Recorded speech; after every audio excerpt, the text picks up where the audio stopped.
नमस्कार। जय श्री सीताराम, जय श्री सीताराम, जय श्री सीताराम। गुरुजन व्यक्तिদের চরণে প্রণাম জানিয়ে শুরু করছি আজকের ভিডিও।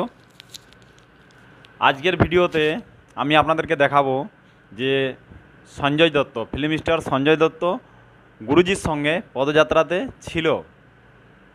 তো সেই পদযাত্রা থাকাকালীন উনি কী বলেছে সেটা শোনাবো, তারপরে বিস্তারিত আলোচনা করব এই বিষয় নিয়ে।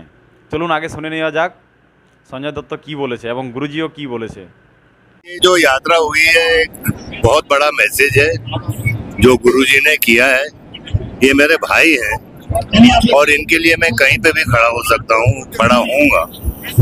और जमीन पे बैठना, भैया मैं जेल काट चुका हूँ तो जमीन क्या चीज है यार। देखिए मेरे पिताजी ने एक चीज कहा था कि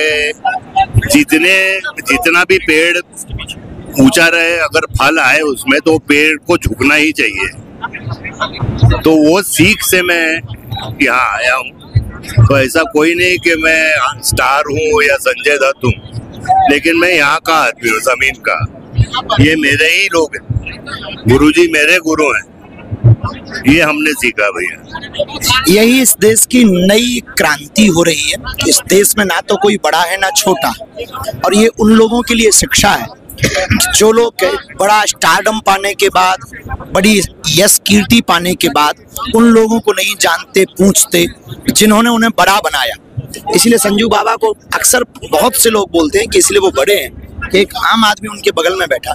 इसी इस पदयात्रा की सबसे बड़ी खूबसूरती है, यही इसकी एक सफलता है। इसने जमीन पर, सड़क पर हम सब उन लोगों को एक नई सीख दी है कि इस दुनिया में ना तो कोई बड़ा है ना छोटा, ना जात है ना पात, ना ऊंच ना नीच, ना छुआ ना छूत, सब एक है, क्योंकि सब ईश्वर की संतान है।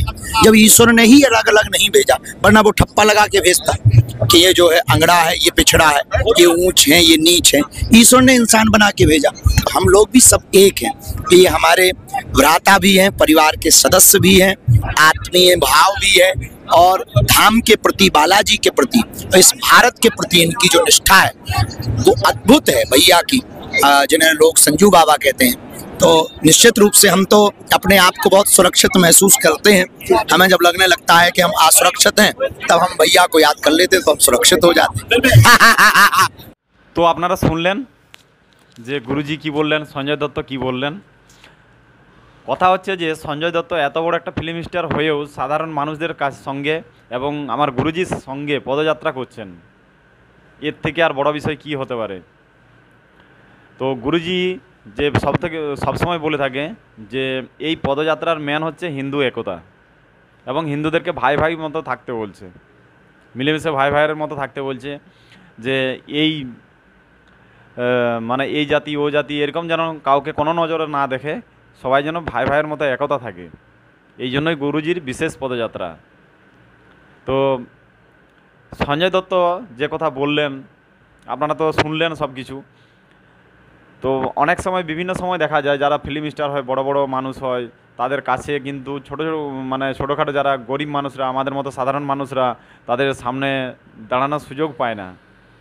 কিন্তু গুরুর কৃপাতে সেটাও সম্ভব হয়েছে আজ, সেটাও দেখা যাচ্ছে। এবং শুধু সঞ্জয় দত্ত নয়, আবার অনেক মানুষও ওখানে আসছেন বিভিন্ন জায়গা থেকে, আপনারা হয়তো সোশ্যাল মিডিয়ার মাধ্যমে দেখতে পাচ্ছেন। তো গুরুজি বলছে ছুয়াছুত মানে ভেদভাব এরকম যেন কিছু মনের মধ্যে না থাকে, সবাই হিন্দু, সবাই ভাই ভাই। গুরুজি এটাও বলেছেন যে জন্ম নেওয়ার সময়, উপর থেকে আসার সময় কেউ কখনো কোনোরকমভাবে কারো শরীরে লেখা থাকে না যে এ অমুক জাতির মানুষ, এ উঁচু এ নিচু, এসব কিছু লেখা থাকে না। তো সেই জন্য সবাইকে ভাই ভাই থাকার জন্য বলেছে গুরুজি, এটাই আমাদেরকে বুঝাতে চাইতেছে। আর এই যে পদযাত্রা, এই পদযাত্রাতে অনেক মানুষ এখানে যোগদান করছে, বিভিন্ন জায়গা থেকে আসছেন, বিভিন্ন জায়গা থেকে গুরু মহারাজরা আসছেন এই পদযাত্রাতে।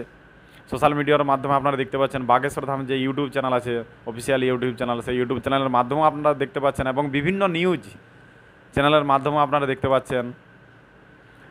তো এর থেকে আমাদের বোঝা যায় যে মনের থেকে সরলতা হতে হবে। আচ্ছা, এইটা তখনই সম্ভব, সবাই একতা তখনই থাকতে পারবেন যখন আপনি মন থেকে সরলতা হবেন, আপনার মনে সরলতার ভাব আসবে, তখনই কিন্তু আপনি এই জিনিসটা ফিলিং করতে পারবেন। এবং আপনার মধ্যে কখনো মনেই হবে না যে আমি কীরকম মানুষদের সঙ্গে দাঁড়িয়ে আছি। আপনার মধ্যে সবাই মনে হবে যেন পরিবারের মানুষ, তো সমস্ত মানুষকে পরিবারের মানুষই ভাবা উচিত। তো চলুন, ভিডিও যদি ভালো লাগে তাহলে লিখবেন জয় শ্রী সীতারাম, জয় শ্রী সীতারাম, জয় বাগেশ্বর ধাম লিখবেন কমেন্টে। আর আপনাদের প্রশ্নের উত্তর এপিসোড সপ্তাহে কমসে কম একদিন নিয়ে আসবো। আপনাদের যে সমস্ত রকমের প্রশ্ন আছে সেগুলো কালেক্ট করে লিখে রাখবো এবং সমস্ত প্রশ্নের উত্তরের জন্য একদিন আমি একটা এপিসোড বানাবো। চলুন, দেখা হবে আবার একটা পরের ভিডিওতে। ততক্ষণের জন্য সবাই ভালো থাকুন, সুস্থ থাকুন। জয় শ্রী সীতারাম, জয় শ্রী সীতারাম, জয় শ্রী সীতারাম।